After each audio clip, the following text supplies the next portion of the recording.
So the topic tonight is Jacob's dreams. So this topic elicits so much imagery in one's mind. It's that famous picture of Jacob laying down on the ground, and that was by Mount Moriah. And on top of him, there was this ladder. And in the ladder, he sees angels that were flying up, and they were flying down, and really, from that one dream, Jacob gains his whole future. Basically, everything that's going to happen to him and to his descendants, and essentially to the whole world, occurs right there and then in that dream. So everything is contained in that dream. So before we get into looking at a couple of sources over here about Jacob's dream, we'll just continue. We'll just mention that this class is sort of a continuation of last week's class, which spoke about the month of Kislev and talked about dreams and the essence of dreams, where we mentioned that actually this month has so many dreamers in it. So it has Jacob's dream, and then it has Joseph's dreams, and it has Pharaoh, and then again, everybody's dreaming in this month. And just quickly, we mentioned last week that the whole idea of dream is actually associated with this month. And we spoke about two types of dreams. We spoke about healing dreams, and actually the word for healing is dream. Chalom and lachlim is the same root, and it means to heal. And then there's a negative type of a dream, which is almost like a 60th of death, and it's something which is the opposite. So the positive type of dreaming and the basically the prototype of dreaming over here is this week's class, and that is Jacob's dream. So let's get a couple of facts down about this dream. So Jacob leaves his father's house, his parents' house, in the land of Israel, and he's on his way to his uncle's house, Lavan, which is in Haran. And Haran is basically modern day in between Babylon and Syria, basically in modern day Iraq, Syria, and in between that area over there. It's still not the best place, not the best real estate really to be in.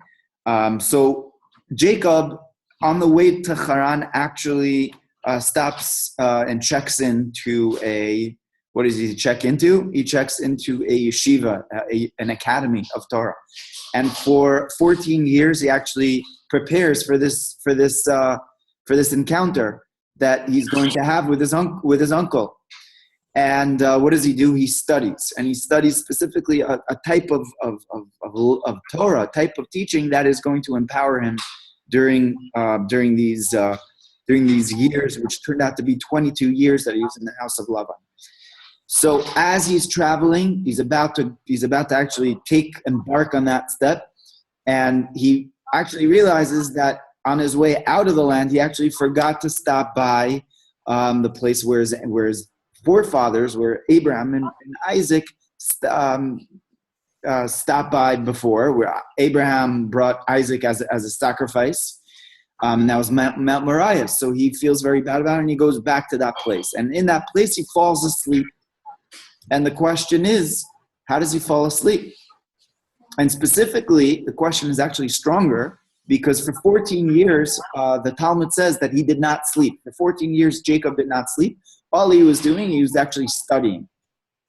So you can imagine for 14 years, and it's not that he didn't sleep at all, but really he took like cat naps and whatnot.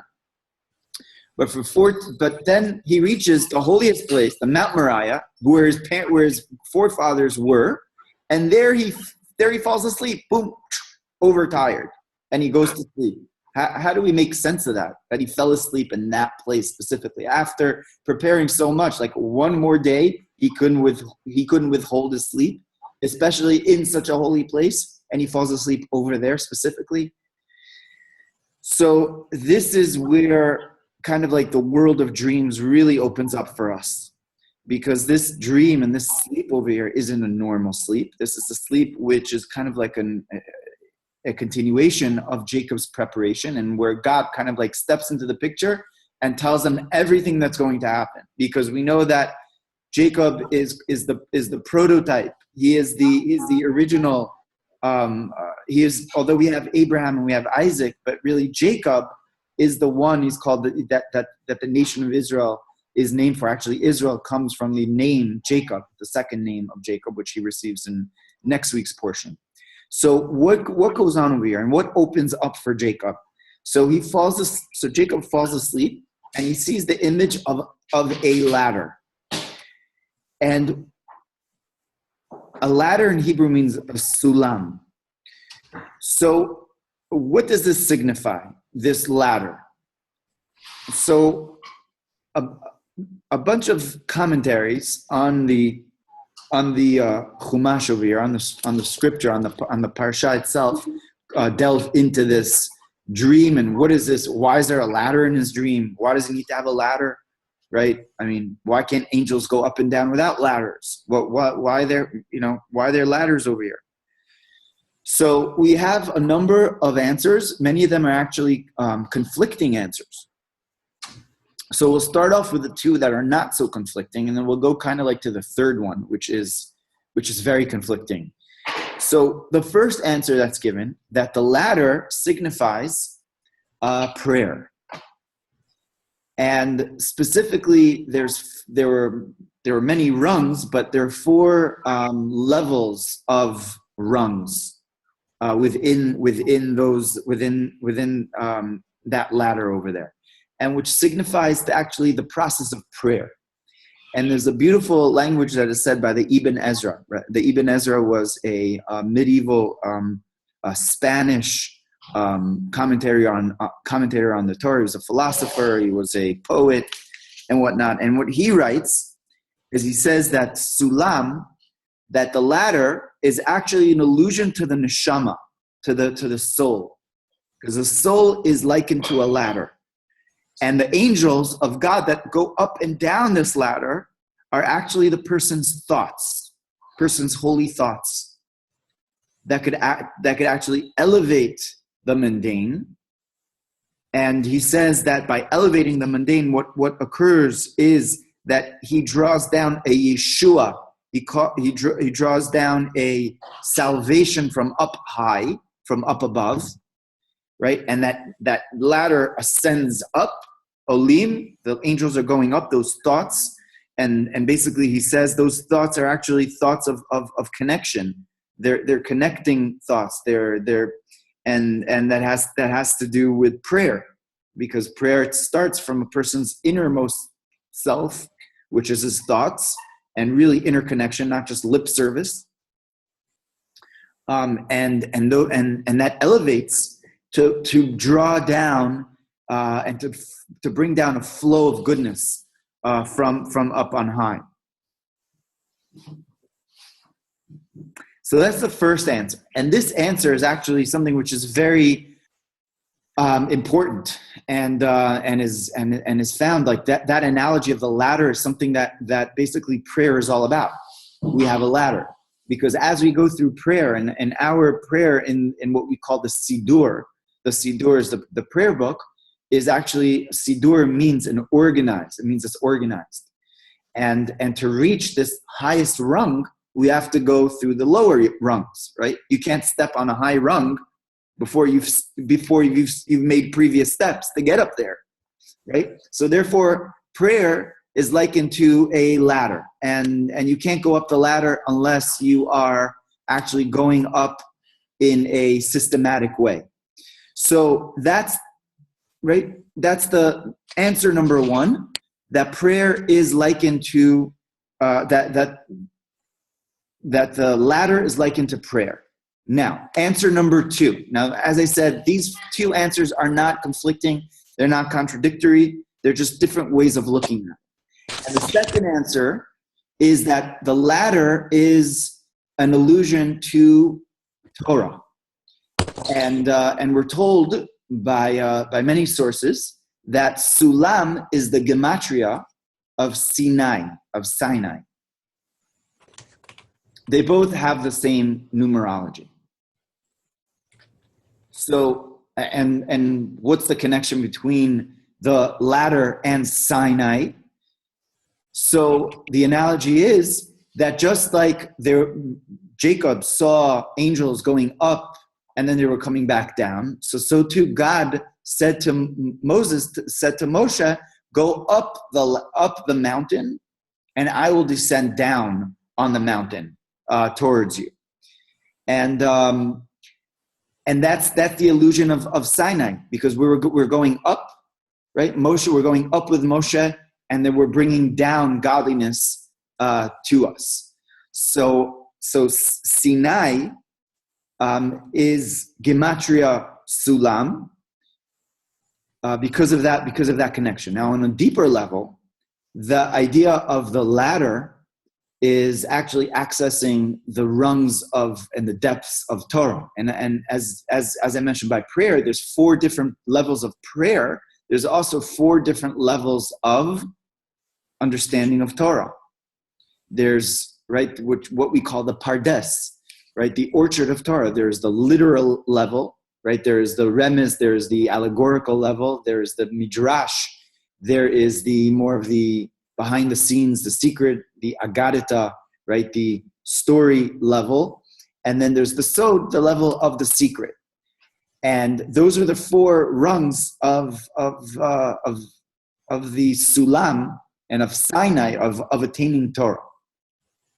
The highest one being the level of Sod, of secret. So let's just summarize right here what we're saying. So Jacob, in this dream over here, is actually getting an education. So although he was studying for 14 years before he went to the house of Lavan, before he left the land of Israel, he already studied in the academy of Shem and Ever for 14 years, not sleeping. Over here, God kind of puts him to sleep and takes him to a different zone and takes him to a level of prayer, of understanding what prayer is. And what prayer is something that cannot be understood just intellectually. So he studied for 14 years and he gained a tremendous amount intellectually. But now God has to put him to sleep, in a sense, and has to feed him what is the essence of prayer. And what the essence of prayer is something which cannot be really taught. It's something that God kind of showed him, and by showing him, he showed it really to the entire Jewish people and to the entire world. And then also simultaneously, he's shown this imagery of the ladder being Sinai, right? Alluding to Sinai, alluding to Torah, alluding to achieving the depths of Torah. Although he reached a very high level of understanding of Torah while he was in the academy of Shem and Ever for 14 years, but there's a higher level, like we mentioned last week about the Arizal. So the Arizal mentioned that in his sleep, he was able to attain such great secrets. And he told his student, Rabbi Chaim Vital, that if all the skies were parchments and all the oceans were ink and all the trees were quills, and I would not be able to convey to you not even a fraction of what I saw in my dream, in my 2-hour dream. And that's the magnitude of the Arizal's dream. So that if that's what the Arizal dreamt, we could just imagine Jacob's dream, that depth of what Torah is, and looking into that. So although I mentioned we're going to go into 3 explanations of what that dream alluded to. I'd like to go into a 4th one and just jump into this. And this is really a class which is devoted in and of itself, maybe a different time. But Sulam is the gematria also of Mammon. Mammon it means money and sustenance, which is very interesting. And there's a tremendous amount that we could learn from this dream that has to do with achieving money and having having the right attitude towards money and being able to draw down this shefa, this openness of the channel. And again, that's really a lesson in and of itself. But I just want to mention that Jacob's this dream over there of Jacob represents mammon, and basically that money, mammon, has to do with money. It's the same word to it, and what Jacob saw is that money is something that flows down from heaven. That it's not something that a person makes. It's not a person that one takes with him after 120 years in this world. It's something that God bestows upon a person for good reason, and the way to achieve that. And I'll just mention just like a little bit of a tidbit on this is that what Jacob did is that when he went to sleep, he put rocks around his head. So that's what the verses say, that Jacob put rocks around his head. And the question is, why did Jacob put just rocks around his head and not rocks around his entire body? So it's explained that he was afraid, he was scared of wild animals. That's why he wanted to protect himself and put a certain fence around himself. But the question is, well, why didn't he put it around the rest of his body then? Why only around his head? And a beautiful explanation of this is that Jacob was not just worried about wild beasts, but he was worried about wild beasts in the business world. He was worried about Lavan, who's a cheater, who's a tricky individual. He was worried about a charlatan that he was going to meet, and he wanted to protect his mind. He wanted to have his mind just the way it should. That his mind should be actually focused on the right things. And what are the right things? That his mind should be focused on higher consciousness. And when the mind is focusing on the right things, so then whatever a person does on a financial level, on a business level, so then that flows. In other words, it's not something that a person is all involved within their entire mind and they have no time to really think of higher things, to contemplate about really what the world is all about, right? A person can't do that if they're completely saturated in what we call like the waters, the torrents of this world. So by protecting his mind, Jacob was actually putting a fence around his consciousness. And this dream of the ladder alluded to a dream of connecting to money in the right way. And that's why the sulam, this ladder, is the gematria, is the numerology of mammon, of money. Because if a person's consciousness is the way it should be, and the person's connected to the right thing, so then a person will have that flow come down into their lives. So that's the third explanation. And as I said, there's a whole class on this, on connecting to money and opulence in the right way. And there's a whole sequence in this within Jacob's life and Joseph, etc. So that's for another time. But the fourth explanation over here of Jacob's ladder. Now, this one is probably the most contradictory and is the hardest one to understand. So let me just, before we go into this, I just want to read a couple of verses over here.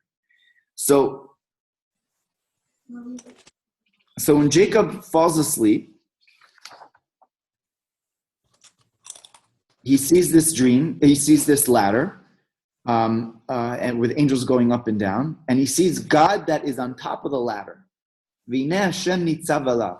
God is standing on top of him.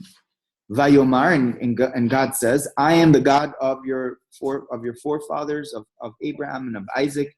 The land that you are sleeping upon, I will give to you and to your offsprings. And actually, the commentators say that God kind of like folded up the entire land of Israel and put it underneath his head, and says that your descendants will capture this land just like you're sleeping on it, and it will be yours. So too, if they actually go in this path of your path and what you're seeing here in this dream, in a sense, then they'll just receive it, just like you're sleeping on top of a pillow, and like that, it's just like smooth sailing in a sense. And then God promises him that your offsprings will be like the dust of the earth, and you'll spread forth to the east, to the west, to the north, and to the south, and all the nations of the world will be blessed because of you. And I will be with you, and I will safeguard you and return you to the land. I will not forsake you, as I have promised you. And Jacob woke up, and he was fearful, by Yirah, and he was actually full of fear. So on this verse that it says that Jacob was fearful, what was he so fearful about? Just the opposite. Well, it says he was fearful because he didn't realize it's such a holy place. But why was he so fearful? And here comes this explanation over here, this fourth explanation. And this explanation is found in the Midrash, and it's explained in the writings of the Maharal of Prague, in his book Ner Mitzvah, which is actually dedicated to understanding the whole story of Hanukkah, that we're going to go into. And this is what he says. He says that Jacob's dream of the ladder and the four phases of this ladder represents the four exiles of the Jewish people that we're going to go through. So just a bit of history. So basically, these four exiles do not include Egypt, okay? Because Egypt is like the prototype of exile, and it's the first exile. And all exiles are a result of being incarcerated, of being in constriction. And that's the first constriction. Everything else is kind of like a byproduct of that. So, but the four exiles are the exile of Babylon, the exile of Media, the exile of Greece, and the exile of Edom, of Rome. Now, where is this alluded to? Okay, so the Midrash says that when Jacob saw this, so he saw, first of all, he saw an angel going up for 70 years, and that was the exile of Babylon, and he went up 70 rungs. And then he dropped. And that represented that angel that was the angel of Babylon. And we know that every kingdom has their angel up in heaven that is actually the life force of that nation. Right? And when nations war with each other, they're really warring on the level of angels, up above on the highest level. And the angel of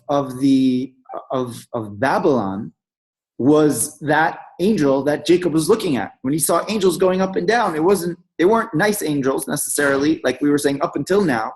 Up until that's what I'm saying, it's contradictory. Up until now, we're saying angels of prayer, angels of Torah study, angels of opulence, of sustenance. And over here we're saying that these angels actually negative angels. They're the angels of exile. So the first one you saw going up for 70 rungs. The second one, the one of Medea, was also 20 somewhat rungs. I forgot exactly the amount over there, and then he went back down. And then Greece, that was for a longer, a couple of 100 or so, 100 and something rungs, and that went up, and then that went down. And then he saw the last angel, and that was the angel of Rome. And that's the exile that we are currently in. This is the exile of Rome that we're in right now. And he saw that angel, that large, cocky angel, just going up and up and up and up and up and up and up and up and up and up. And Jacob is seeing him keeping just endlessly going up. And he's counting the years, and they're in the thousands. And Jacob is not just seeing these years as rungs, but he's saying what's going on in those rungs, in those years, in those days, and those hours. Exactly what is going to happen to each and every person, and to the people, to the nation of Israel, and as in specific, and to the world, and to each and every person on a specific level. And that's what Jacob was seeing, and he saw the darkness of exile of Rome, and he saw the destruction of the temple, and he saw all the hardships that are too much to be counted. And it says that Jacob was fearful, and yearns, and he started to be fearful. And he says, well, how long is he going to go up? Is he gonna ever come down? And from this, Jacob, and from here, he sees God on top of that ladder, and he says, God says to him, "Do not worry, Jacob, because I will not leave you. I will not forsake you. Although it looks like you are on your own, although it looks like you're completely desolated, destroyed, and right." And in Jewish history, there are times that the Jewish people have been just completely crushed and on the ground, and specifically during that fourth exile. And it's a wonder, just completely like a miracle, and that we continued, that we persevered to be around so far, right up until now, up until this right here, 2015. But we're still seeing those rungs keeping on going up. So let's understand these four exiles a little bit in greater depth. So these four exiles, what's the source of these four exiles? Like where do we know about them? So there's another couple of dreamers. We're talking about dreams, and there's a couple of other dreamers in the book of Daniel. And in the book of Daniel is one of the most like secretive and just opaque books in the entire Tanakh, entire Bible, to really understand.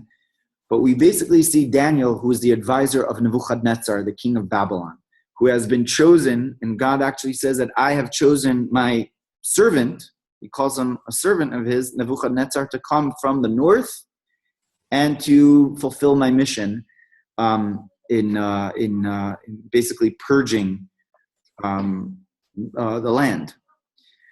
And Nebuchadnezzar has a dream and has a vision. And what does he see in a vision? In his vision, he sees an image of a very large statue. And that statue, the head is made out of gold. And then the torso is made out of silver. And then from the loins up until the knees, they're made out of copper. And then the 2 feet, right? The 2 feet are made out of, one is made out of brass, iron, and the other one is made out of clay. That's the vision of Nebuchadnezzar, the king of Babylon. He sees these two. He sees these four parts of an image of a fearsome, huge man. Basically, it was an image of an idol. It was right. The head is gold, torso is silver, and then we have copper by the loins up until the knees, and then we've got the 2 feet. One is brass and one is and one is clay. So what does this mean? So Daniel tells Nebuchadnezzar, explains, interprets this dream, and he has his own number of dreams that he actually further understands this dream. But he says that the gold represents the kingdom of Babylon, which is basically kind of like golden because they were kind of like anointed and chosen by God over here to be the first kingdom. And from Babylon, things evolved to Persia, Media, and that's the silver. In other words, it's a secondary kind of a kingdom, although they were just as powerful on a different level, though, and we'll speak about that.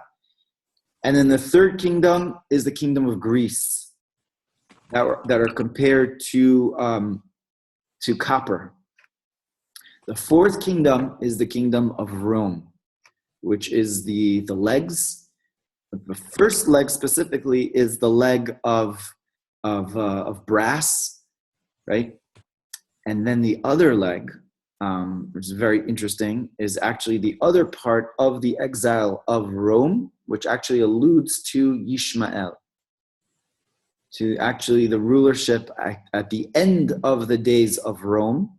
There's actually going to be a rulership of the basically the Muslim world, which is actually going to stir up and be powerful, and we're seeing that today. We're seeing that leg of copper, in a sense. In other words, there's no class to them. Just the opposite, just like clay. Just looking at not copper, clay. Just like you're looking at clay, it's very easy to make, and it's breakable and whatnot.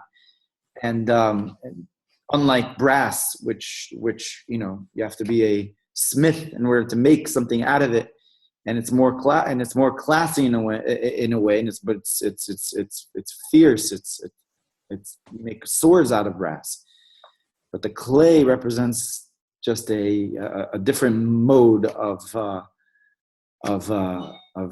fighting, and that's basically the kingdom of Ishmael that is now ruling, at the end of our exile right now.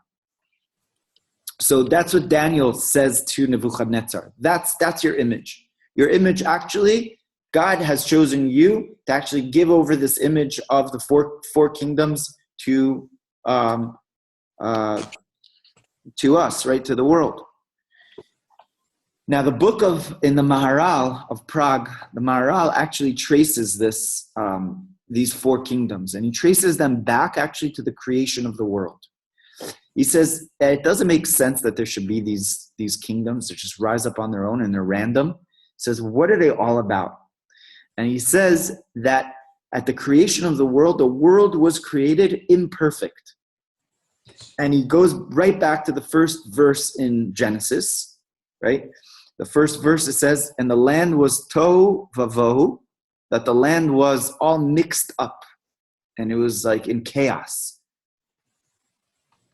And tohu vavohu v'choshech al pnei tehom. Tohu vavohu are the kingdoms of Babylon and Media. Babylon just made a tohu. Tohu is like just chaos, just like turned everything around. Vavo is another level of chaos. That's Persia. Choshech, darkness. That's the kingdom of Greece that actually tried to, and actually this is the month that we're in right now, the month of that Hanukkah falls in. It's really the month that the Greek Empire tried to extinguish this light in the temple, and actually the lighting of Hanukkah is the lighting of is the war of light against darkness, and they're actually compared to, in the actual verse where the four exiles stem from, they're compared to choshech, to this level of darkness. Al pnei tehom, above the abyss, within the abyss, that's the last kingdom. That's the kingdom of Rome, and right, and Ishmael as well. But that's compared to abyss. And what's the idea of the abyss? Abyss is, just like in the oceans, there's an abyss, and we don't know how deep it goes. they could just go deeper and deeper and deeper to a place that, scientists, explorers have never even reached. Those depths and the type of species that exist over there are things that nobody has an idea about. So too, this last exile, the last exile of Rome, is compared to the abyss, because it's so deep and it's so endless, and it's and we don't know how far down, how much further down could we actually reach, right? And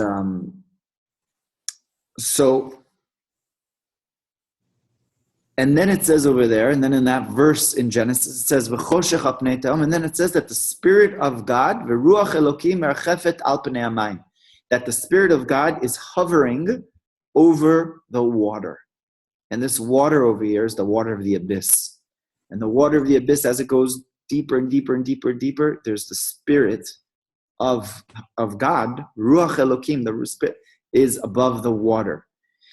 And this Spirit over there is, the Zohar says, and many commentators echo this in their commentary on the Torah. What is the Spirit over here? This is the Spirit of Mashiach. It's the Spirit of redemption. And that the Spirit of redemption is actually built into creation, but not before it has to undergo this level of 4 exiles.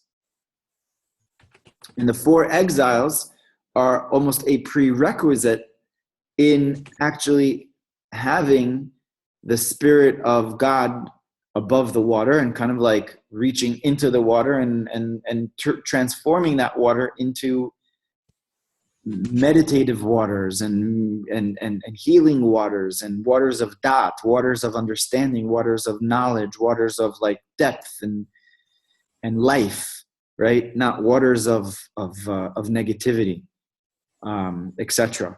So the Spirit of God is there on the water, and it's been there the entire time.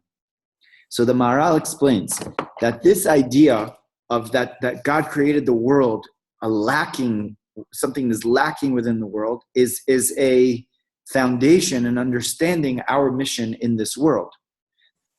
That we have to understand that we didn't come down as individuals, as people, into this world to just like to go be on Club Med vacation and to just like, that my life is for me and my life is just what can I get out of it, for that my life could be the most comfortable, and I want to just evade all challenge and all struggle and all difficulties. It says, no, we didn't come down for that. We actually came down to go through challenge and go through difficulties and to work through them. And that's compared to basically the exiles.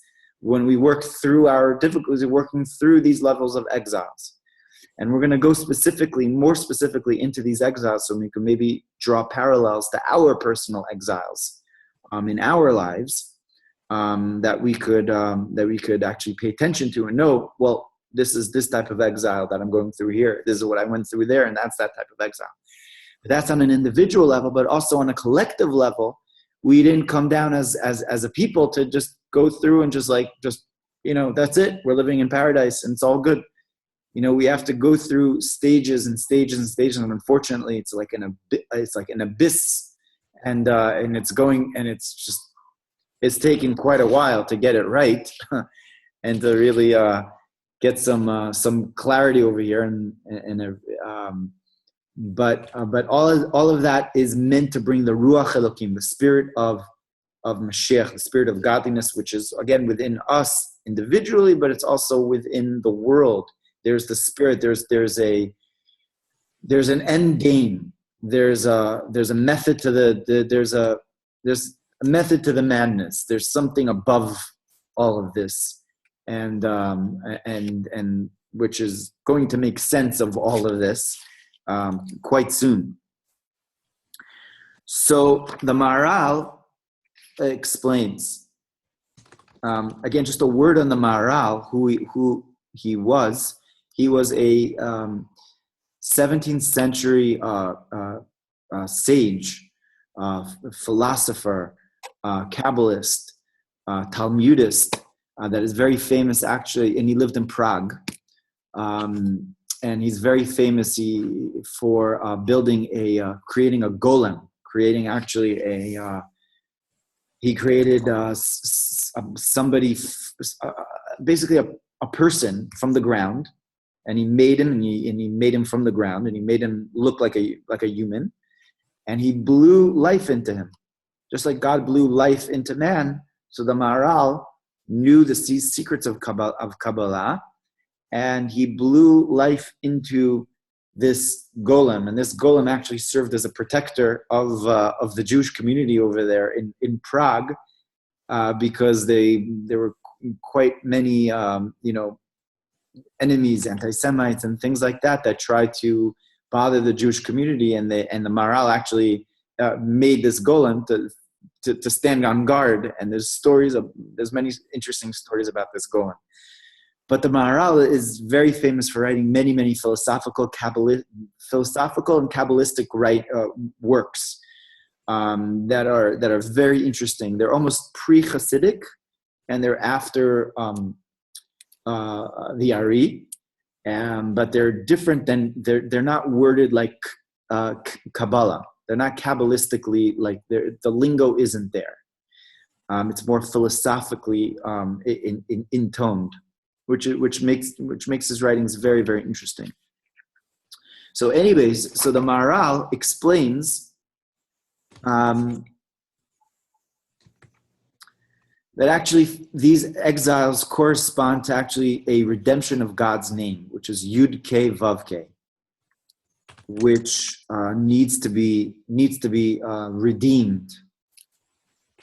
And he explains that he goes through each one of them, and he says these 4 exiles, and he quotes another verse in Daniel, that Daniel says that each one of these exiles is represented also by an animal.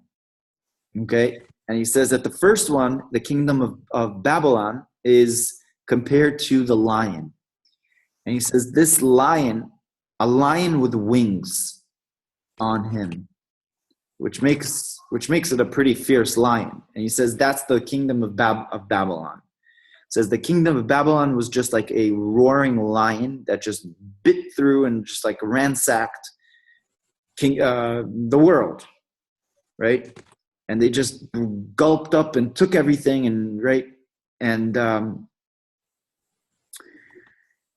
and he says that the kingdom of Babylon is likened to the level of nefesh, basically of the level of he calls it soul, but it's not the highest level of soul. It's basically life soul, and it's basically the life soul of the klipa, of the other side.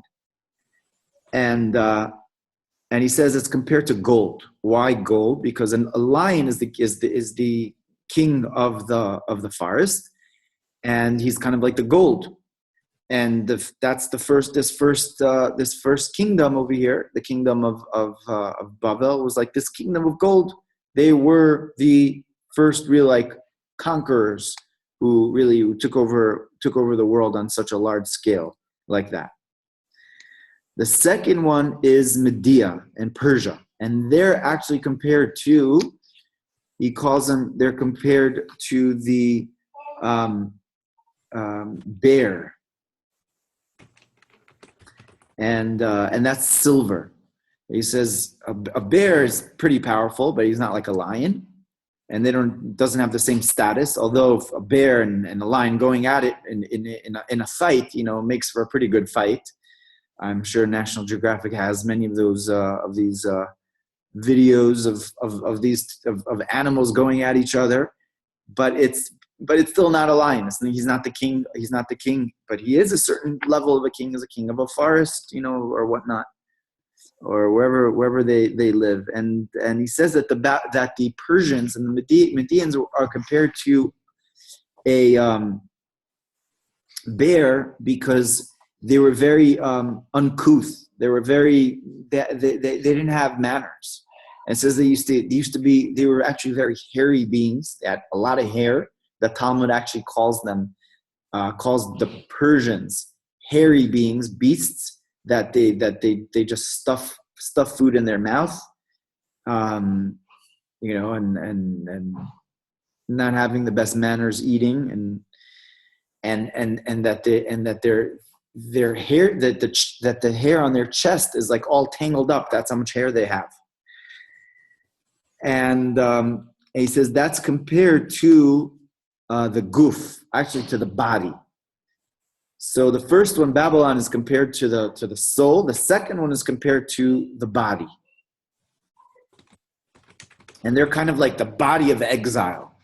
So we have two levels of exile so far. We've got the exile of the soul, but again, not the highest soul. He's going to say a higher level in a second. But he says basically a person's being is contaminated by coarseness, by a savageness, and that's the savageness of Babylon. The second one is the savageness of a body, of being just completely animalistic. A lion has some class to him, and he looks regal, but a bear is just like grabs, and it's like a powerhouse. And that's the second exile. Now, what's the third exile? The third exile is the exile of Greece, and that's compared to the leper, to the leopard, right? And it's also compared to the what we said before. It's compared to copper. And this one, the Maharal says, is compared to the seichel, to the mind. Now, what does this mean? So he says that a leopard is actually very brazen, and actually the word for brazen in Hebrew is like nachash, is a nechoshet. That is a verse in Isaiah says that one who has brassness on his forehead. In other words, it's somebody who's like brazen, and it's like you say, like a brazen forehead. Somebody that doesn't have any respect for other people, doesn't have respect for their elders, respect for their mentors, respect for their parents and whatnot, and they're just brazen. So they have a hard head. They don't have a sensitive mind. That this person deserves respect. So that's called a mind of copper, and copper looks like it's gold. In other words, somebody thinks like they know it all, but it's not gold. It's actually just copper, and it's not valuable really. And that's somebody who's brazen. They think that they know it all. They think that they know it more than their parents. They know it more than their teachers. They know it, and they stand up to them. They're like, I'm 15, but I know everything in the world, and you're 50, and I know more than you. And that's the brazen head. And it says that was the kingdom of Greece. They were the brazen kingdom that actually was this copper kingdom, that they thought that they owned the world, and they were the smartest in the world, and they were philosophers, right? And they were doctors, and they were this and they're that, and they had this brazenness. And the brazenness is compared to the leopard, because just like the leopard is swift, so the kingdom of Greece was very, very swift, right? A lion is kind of slow, and he eats and he devours and he's slow, and a bear is probably even slower. But a leopard just travels very, very quickly, and that was the Greek Empire. Was just in a very short time. Historically, they were able to actually capture the world. They were able to really rule over the world in a very short time. And that's the number, and that's compared to the koach haseichel. That's compared to the intellect, and this is talking about the subjugation of the intellect from being the proper intellect to being an intellect which is actually self, which is about the self, about being egocentric, and about using the intellect not to necessarily better the world, but to better oneself and own indulgence oneself for the self strictly. The fourth exile is the exile of Rome, and that's compared to brass. And we know that they actually, the Romans, kind of like just took the level of war to a new level. They had a war machine, and they were experts at making vessels of destruction, weapons out of brass, and using them. And they were fearful, and they were wicked, basically, like brass, and hitting their opposers. Now, and this is compared to the level of which animal? Now, actually, when Daniel had this dream, he had a dream of these animals. He had them, all three of them were on one night, and then he had on another night, a different night, he had the this fourth animal on a separate dream, and actually it was an unidentified animal. And in the book of Daniel, it doesn't even explain this animal. It's basically an animal that includes all the other animals. It's an animal that could be a lion. It could be a bear. It could be an eagle. It could be a leopard. It includes it all. And that's an allusion to the fourth exile. The fourth exile is an exile that actually is a sum all of the previous three exiles. Where in the years of exile, we went through everything that we've gone through during the previous three exiles. And that's compared to brass, to the fierceness of brass. And that is compared to which power? So he calls it Hakol, everything. So we've got the level of body, that's Persia, Media. We've got the level of soul, that is Babylon, although really it was first soul and then body, right? Because that empowered what the body is going to do. And then intellect, that's Greece. And then the last level is Hakol, everything. Everything is Rome. And that's the last exile. Last exile includes everything within it. And the Maharal doesn't really go into detail about Yishmael, doesn't go into detail with this last kingdom over here.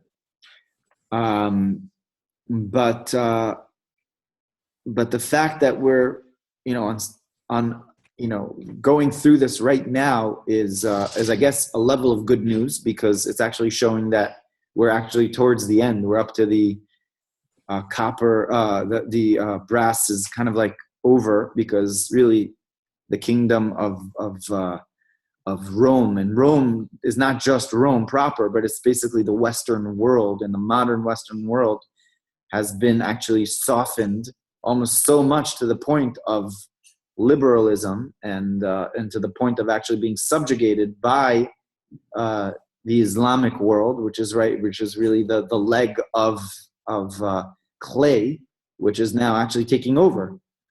Like we saw this week in France, and we're seeing, unfortunately, all over the world, and in Israel, unfortunately, almost on a daily level. And this is pretty much the last war.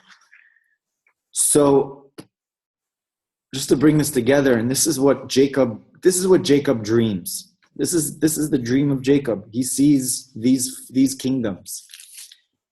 So what could we learn from this? And what did Jacob learn from this? I mean, besides he was scared, but what practical, what did he get out of this? So what Jacob got out of this, and the only thing that really, softened his anxiety, is the fact that that God stood on top of the ladder, said, I am with you and do not fear. And I will not forsake you until I fulfill exactly what I promised to do and take you back to the land, and right, and et cetera, et cetera. So that represents actually the highest level of soul, something that cannot be contained by exile. And that's the level of basically of redemption. That's the Spirit of God, which is above the water. It's above the water. It's above the ladder as well. And it's up, and it's within us. It's basically the highest part of ourselves. And that's that part of ourselves which cannot be contained by exile. And that's the part, what we call actually the highest level of soul, which is called basically the oil of ourselves, right? Because oil always floats to the top and never sinks. And that connection to that highest level of self, and that's the level of really secrets of Torah, and that's the level of the highest level of prayer, is able to withstand and to actually fix the 4 exiles. And that's how we can kind of like reconcile and bring together these opposing ideas of what the ladder represents. So it represents prayer. It does represent prayer. And it represents Torah study. It does represent Torah study. And then it represents the 4 exiles. And it represents the 4 exiles. And by our proper connection to prayer, our proper connection to Torah study, and specifically what type of Torah study which connects to the highest level of Torah study, which is the secrets of Torah. So then that's able to bring down redemption, and bring redemption to the person as an individual, and essentially to the world as a collective people. And God willing, next classes we're going to go through this idea of oil, and we're going to go through the story of Hanukkah, the story of the miracle of Hanukkah, and what Hanukkah represents for us, and what it means on a deeper, on a more of a Kabbalistic level, and obviously what we're going to learn from that. So so I want to just really bless everybody that we should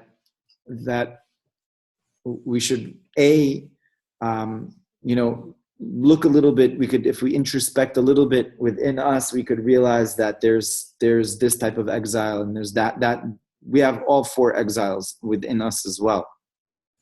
And the way to overcome them is to overcome them through a spiritual